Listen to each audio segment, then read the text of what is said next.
Sans dire quoi que ce soit, il prit la clé dans sa main gauche et démarra la voiture. Ses doigts gelés par la froideur de cette nuit d'hiver réussirent tant bien que mal à faire ceci sans échapper la cigarette à moitié brûlée qu'il tenait à 2 doigts de la même main. Même s'il avait voulu se servir de sa main droite, il n'aurait pas pu, car cette dernière était gelée et prendrait 2 semaines à guérir. Mais ceci était le moindre de ses soucis. La lame du couteau avait perforé son ventre à 2 endroits sur son côté droit, et sa chemise bleue était maintenant d'une sombre teinte de rouge pourpre autour de la blessure. Heureusement, le sang ne coulait plus, car le froid intolérable n'avait pas perdu de temps à congeler son abdomen et à arrêter l'hémorragie.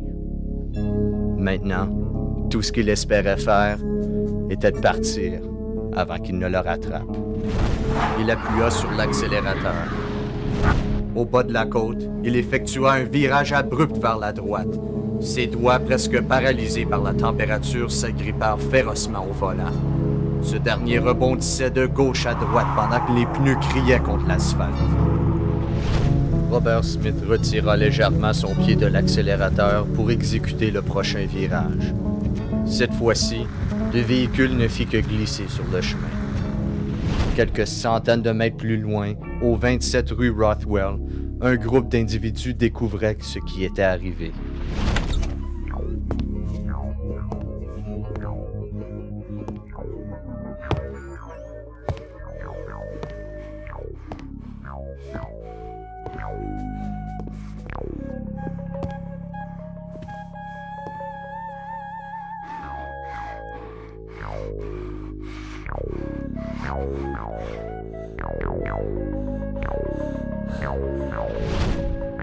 Il emprunta une ruelle chaoteuse menant derrière l'entrepôt d'un grand magasin avant de déboucher sur une grande avenue.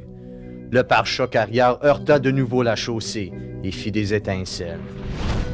Cette fois-ci, la douleur sur son côté devint insupportable et il exprima ceci en une grimace qui semble se servir de tous les muscles de son visage à la fois.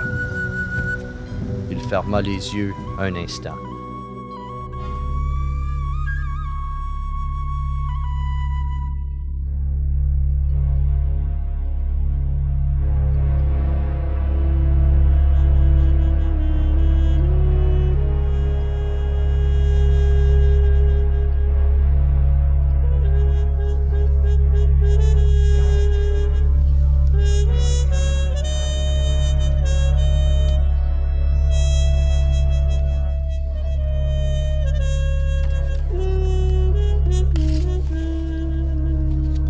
Bon.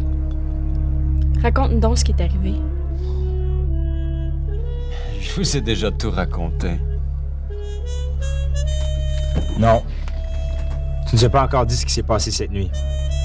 On a lu le rapport des policiers qui t'ont arrêté, mais on veut tout entendre de ta bouche.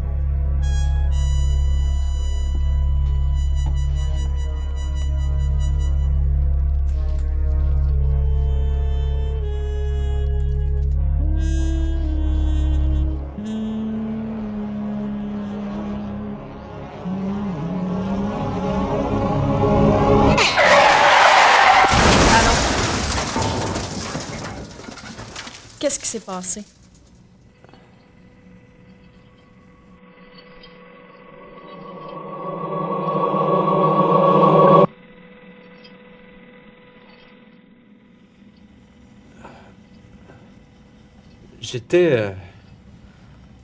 Je conduisais sur la rue, mais je me souviens plus trop le nom de la rue, là.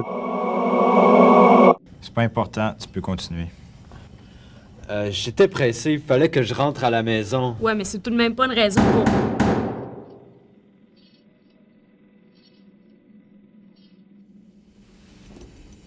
Un moment, s'il vous plaît.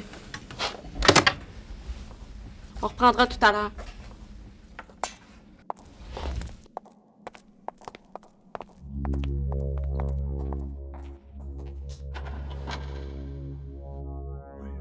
Parlez pas trop fort, je veux pas qu'ils nous entendent. On vient de trouver le corps du lieutenant Marchand dans l'appartement du sud. Il avait du sang partout. Il avait l'air suspect depuis le commencement. C'est lui qui a fait ça? Ouais. Je le savais, c'était lui. Je suis sûre que c'est lui. Il avait l'air suspect depuis le penses que c'est commencement. lui? Je suis sûre que c'est lui. Je suis sûre que c'est lui. C'est lui qui a fait ça? Tu penses que c'est lui? C'est lui qui a fait ça? Tu penses que c'est lui? Je suis sûre que c'est lui. Je suis Y a sûre que aucun c'est doute. lui. Je suis sûre que c'est lui. Je suis sûre que C'est lui qui les a tués. Dangereux, dangereux, Je le savais, c'était dangereux. lui. C'est lui. C'est lui qui a fait ça? C'est lui qui a fait ça? Je suis sûre que c'est lui. Je suis sûre que c'est lui.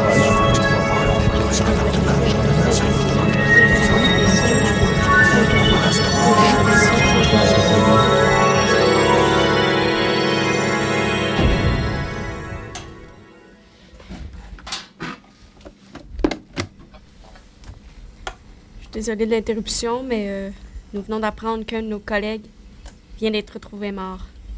Puis on a des bonnes raisons de croire que t'es impliqué d'une façon ou d'une autre. Comme ça, là, maintenant, vous m'accusez d'avoir tué quelqu'un. Non, on sait que tu l'as tué.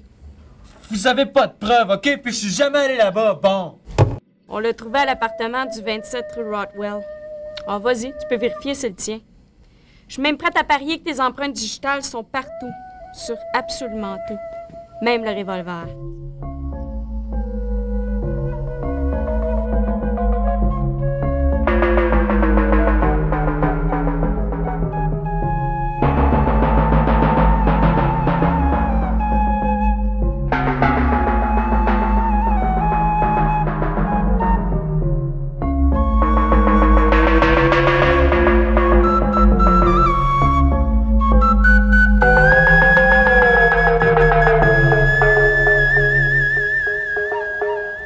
Allez, dis-nous ce qui s'est vraiment passé. Complique t'as pas à vie. Il y a 2 jours de ça, votre gars, Mark Sheldon, je savais que c'était un policier, mais c'était un de mes amis aussi. En tout cas, il avait besoin de mon aide pour attraper Bruce Roth. Mark, il voulait de la marchandise, fait qu'hier, je l'ai emmené chez Bruce. Mais lui, je le connaissais pas trop. C'était pas un de mes amis. Là, on est arrivé chez Bruce, puis là, ben, il nous a fouillés, moi puis Mark, puis il a trouvé le fusil à Mark, puis il l'a gardé. Là, il a pogné le couteau qui traînait sur la table. Il a dit que Mark, c'était un policier qui l'avait arrêté l'année passée, puis qu'il fallait qu'on le tue. Moi, j'ai dit non, hein? Ben non, Bruce, on fera pas ça. C'est un policier, merde! On va passer à la chaise électrique si on tue un policier. Mais il voulait pas rien écouter, hein? Il voulait rien entendre. Il a continué à avancer, puis il voulait tuer Mark. Là, moi, j'ai essayé de l'arrêter, il m'a poignardé dans le ventre. Après ça, Mark, il a vu ça, fait qu'il a sauté sur Bruce, il a pogné le couteau, mais Bruce, il a pris le fusil à Mark, puis il l'a tiré. Puis après ça, je sais pas trop, la bataille a continué. Il y a eu un autre coup de fusil. C'est une police, man! Qu'est-ce qu'on va faire son corps, man? Arrête, non, arrête, man, il va... Jack,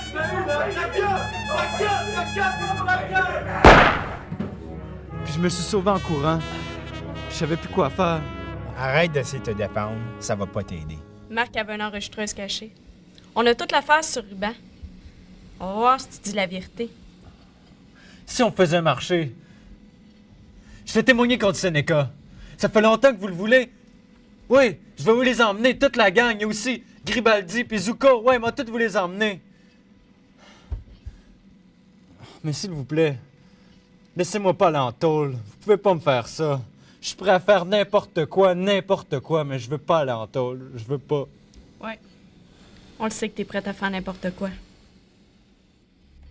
Il ne savait pas ce qui se passait. Pourtant, il voulait Seneca derrière les barreaux depuis plusieurs mois. Hey, qu'est-ce qui se passe? Que s'était-il passé? Qu'est-ce que vous faites? Il commença par leur demander. Hey, qu'est-ce que vous faites? Puis il cria. Hey! Laissez-moi tranquille! Vous avez Puis pas finalement, il hurla. Non! Mais n'obtenu jamais de réponse des 2 mystérieux personnages. Où c'est que vous m'emmenez? Non! Où c'est que vous m'emmenez? Non! Vous êtes des policiers! Il sentait sa respiration et ses battements de cœur augmenter exponentiellement. Au même moment, les muscles de son corps se contractaient au point d'atteindre une rigidité comparable à celle de ses os.